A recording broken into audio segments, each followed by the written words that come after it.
For today's video, tara at magtimpla tayo nitong Wicked 7 100% organic barley grass powder na napakaraming good benefits sa ating katawan. Araw-araw ko itong iniinom twice a day, sa umaga bago kumain at sa gabi naman bago matulog.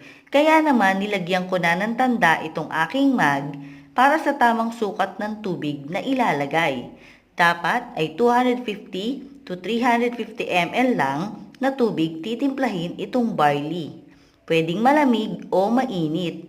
Mas gusto ko yung mainit kasi mas nakakaginhawa ng pakiramdam at natutunaw ng mabuti itong powder. Ang sarap sa pakiramdam na nailalabas natin ng mga toxic waste sa loob ng ating katawan sa pamamagitan ng proper digestion at sa regular na pagdumi. Kung gusto nyo rin, subukan itong